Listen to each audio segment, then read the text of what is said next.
Ever get that feeling that you're just, scratching the surface of what you're truly capable of? Like there's this incredible potential inside, but you haven't quite figured out how to tap it. That's a really powerful way to put it. It definitely makes you think, doesn't it? Hmm. How well do we actually understand ourselves, our own inherent abilities? Absolutely.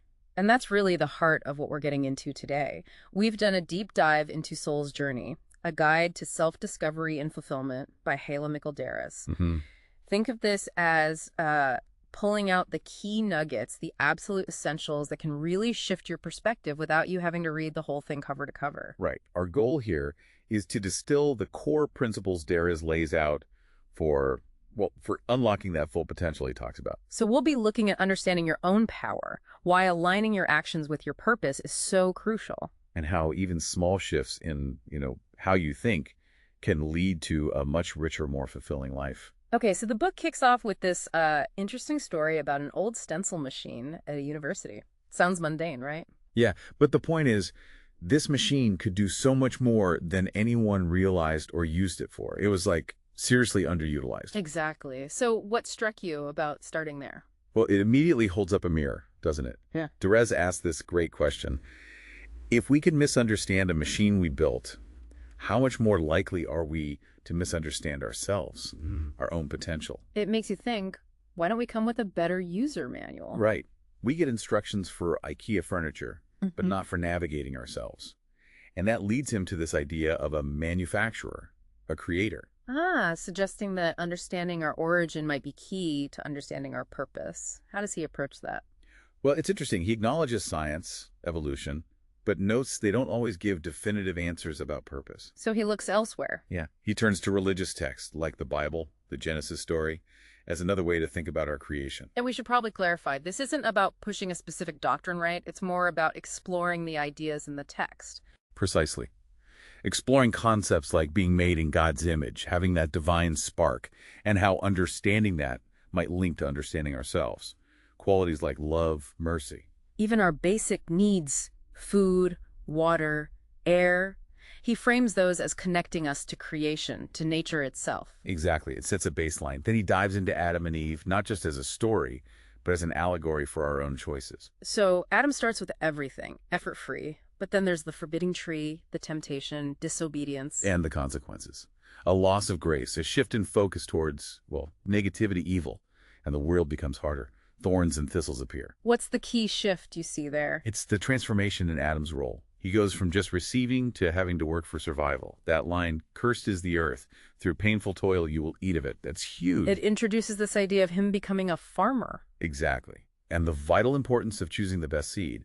Suddenly, effort and intention are required. Which flows right into this core principle, the law of sowing and reaping. We hear it all the time, but how does the book approach it? It goes deeper than just actions. It includes the seeds of our thoughts, and how they inevitably grow into outcomes, good or bad. He also brings in other laws, doesn't he? Right, like the law of time, the need for patience, and the law of compensation, that effort eventually brings reward. And crucially, he points out that not sowing is still sowing something. Yes.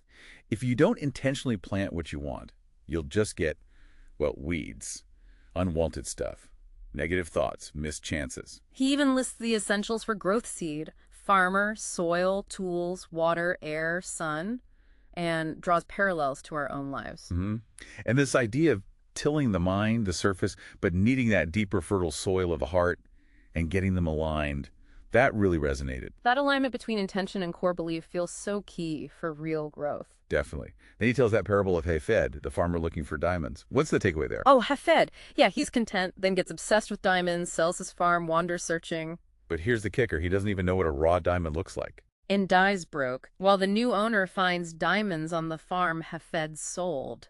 Ouch. It's such a potent story. The very thing we're seeking might be right here, untapped within our current situation. Hafed's ignorance mirrors how we might miss our own strengths because we don't truly recognize them. And the weeds and thorns on his land. Derez links those directly to the negative thoughts and habits that blind us to possibility. It all comes back to sowing and reaping again, doesn't it? Hafed sowed neglect and pursuit of the external. And reaped loss. While the new owner, just by being present and presumably working the land, found abundance. Makes you wonder what diamonds you might be overlooking. Seriously. Okay, then the focus shifts to cooperation with the story of that award-winning Ethiopian farmer. Right. Initially, he's very successful, but also suspicious. Hesitant to share his best seeds or techniques with neighbors? He kind of hoards his knowledge. What happened? Well, nature intervenes. A big rain washes his high-quality seeds into his neighbors' fields, mixing them with their lower-quality ones. And ruins his crop. Exactly. It's a stark lesson in interconnectedness. His success wasn't isolated. It was tied to the health of the whole community's crops. His realization that the success of my neighbors was also my success. That's powerful. It really is. It challenges that whole scarcity mindset, showing how collaboration actually benefits everyone more in the long run. It makes you rethink competition versus cooperation.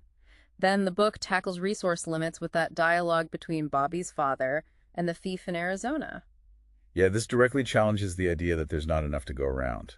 The father transformed barren land through hard work. And when the thief implies he's greedy, what's the father's analogy? He uses breathing oxygen. It's abundant, right? Everyone can take what they need without depriving others. He argues wealth isn't fixed. It can be created. He even suggests the earth can feed everyone, and hunger is more about underutilized potential or exploitation, not actual lack. And he draws this crucial line between wealth from theft, which just takes from the pie, and wealth from production, which actually makes the pie bigger for everyone. Dismantling that scarcity mindset that makes us compete and divide. Right. Honest creators, he argues, benefit society and believe in abundance. And he links this back internally. To the idle mind being fertile ground for weeds, negative thoughts. Exactly. And like sun and wind are boundless, our thoughts can shape our reality. It's about shifting from lack to possibility. He emphasizes that interconnectedness again, like the oxygen cycle. Yes, and the message is clear. Our own potential, like the earth, needs cultivation. Neglecting it, not giving back, leads to stagnation. Which is a perfect lead-in to the Dead Sea versus the Sea of Galilee. Such a great comparison.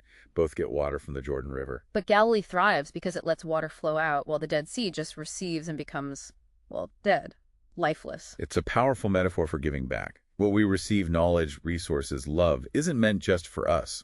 Hoarding leads to stagnation, spiritually, emotionally. Like the Dead Sea, nature teaches receiving and giving. And he links unhappiness to purely selfish consumption. He also talks about needing the right inner climate mindset for our intentions, our seeds, to grow. And that tendency we have to focus on building external structures, like achievements or possessions. Instead of the inner cultivation that's actually more fundamental. It really sets the stage for the next part, doesn't it? Yeah. Chapter 2. Yeah, discovering our true self. And it opens with that personal story you shared, the football incident near your pregnant wife, that feeling of intervention. That was, a very intense moment. It felt like something beyond just luck was at play.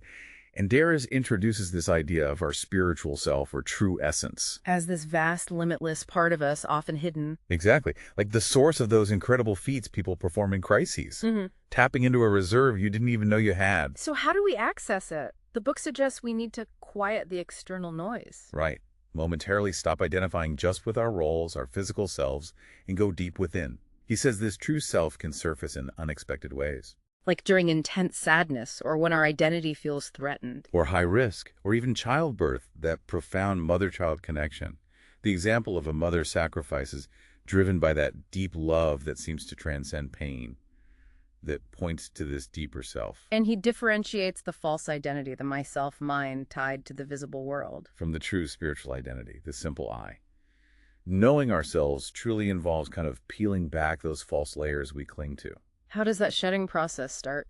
Well, looking beyond the superficial is key. Even losing loved ones, Darius suggests, can push us to realize we're more than just our physical appearance, that there's a deeper purpose. And then you shared your own experience, that car ride to Jijiga University. Intense discomfort leading to a sudden shift. Yeah, that was unexpected. The nausea, the anxiety from the speeding car was almost overwhelming. Then closing my eyes, focusing on breath, suddenly my awareness shifted. You saw the sky differently. Like with infinite depth. It felt like the car was moving. But my core self, that I, was weightless, timeless, even joyful, detached from the physical stress. Wow. So your take on that, linking back to the book. It really echoes that idea of an immortal, weightless, timeless, fearless identity inside. Darius says inspiration or meditation can happen anywhere if you just Shut down the senses for a moment, turn inward. It challenges that our physical self is the whole story. Then there's that story of the wise teacher and the stealing test. Seems counterintuitive. Totally. He asks his students to steal, saying it's for his daughter's dowry. What's the real point? Most students go along with it, but one refuses. Why? Because he said he felt like he was watching himself. This inner witness wouldn't let him do it. Ah, so the test wasn't about actually stealing. No. The teacher reveals the real test was resisting temptation, that inner struggle. The greatest theft, he says, is of your own moral character. And that connects to the true self versus the external self. Absolutely. That inner conflict, that feeling of unease when we consider doing something harmful for gain. That's the true self pushing back against the desires of the false external self. It's about heart versus mind, needing intuition, not just senses. He talks about how easily we identify with thoughts, beliefs, looks, status, stuff. Yeah, all the external markers. Yes. And the fear of losing them comes because we think that's who we are, leads to comparing ourselves, feeling insecure. When the reality is, Those things are temporary, external. And while we're busy chasing or protecting them, we often neglect the real work, cultivating our true inner self. That endures. which leads to the story of the CEO seeking advice in the Himalayas. He's got company problems, right? Low morale, profits down. Right. He's looking for some business strategy, but the wise man gives him something totally different. He says, you are all at fault. In your company, God is among you, disguised as an ordinary employee. Wow, what's the impact? It shifts the CEO's whole perspective. He starts seeing the inherent value, that spark, in everyone, and as people start treating each other with that kind of respect. The atmosphere changes, productivity improves. Exactly. It's about recognizing and honoring that, you could say, divine spark or inherent worth in others. Failing to see it causes problems. It's a powerful lesson in perspective. Then we have Aladdin, but with a twist. Yeah, it's not the Disney version. The genie tells the man who spent his whole life searching for the lamp, What does he say? I've been with you since you were born. I wasn't in the bottle. I was inside you. Whoa. And then he shows him how his own beliefs shaped his life. Precisely. Wanting attention led to an injury. Believing he'd fail made him fail the exam. The real magic was his own internal state, his own beliefs. So the search for external fixes is often futile. That seems to be the message. The power is within. We need to work with that inner power, not constantly look outside ourselves. Which ties into Gillian Lynn's story, the problem child who couldn't sit still. Such an inspiring story.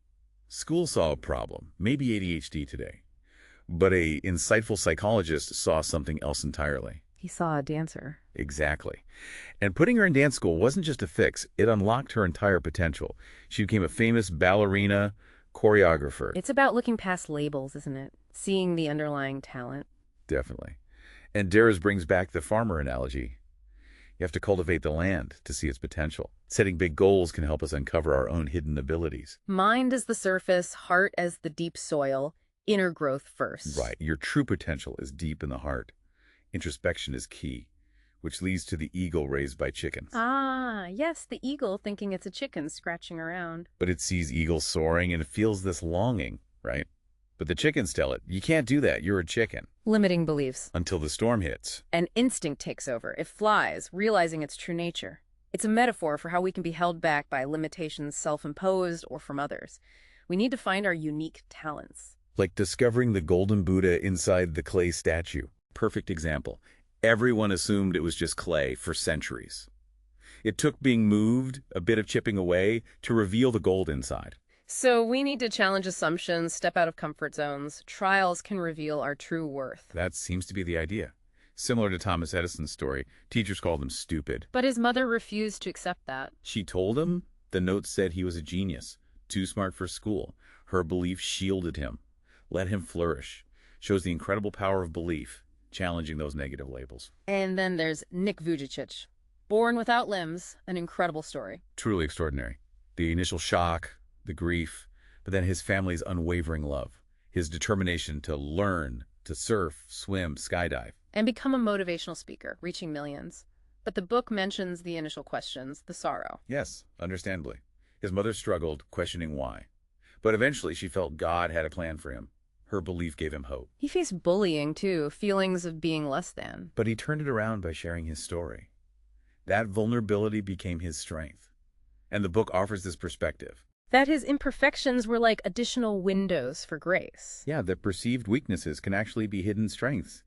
The core message is radical self-acceptance, as we were created. Rejecting ourselves is rejecting the Creator's work. It's the spirit within that matters. Exactly. Which brings us to the last parable, the cracked jar. The jar ashamed because it leaks, only delivering half the water. But the gardener points out the beautiful flowers that grew along the path, watered by those very leaks for years. The crack had a purpose. So even our flaws can be strengths, give us purpose. Embrace the imperfections, don't hide them. They might be how you make your unique contribution. So, wrapping up these first two chapters, Hmm. the core messages seem to be about recognizing our inherent worth, tapping into that deep inner potential, the power of mindset, and aligning with our true selves, flaws and all. Beautifully put, and the book sums it up so powerfully. I know I've made mistakes, but I am not my mistakes. No physical state defines me. I am beyond my bodily form. I am not defined by what I have been or done. The greatest thing I possess is my sense of self. I am a subtle essence. I am who I am. Though our bodies and names differ, we are one in this spiritual essence. I am. I am. Wow, profound words. So, as you, our listener, reflect on this deep dive, maybe consider this, what are the cracks you see in yourself, the things you view as imperfections? Could they perhaps be overlooked sources of beauty, strength, or purpose in your own journey? That's definitely something to sit with. We really encourage you to keep exploring these ideas, take that time for inner reflection, and see how these principles might light up your own path to self-discovery and a truly fulfilling life. Thank you so much for joining us for this deep dive. We look forward to exploring more with you next time.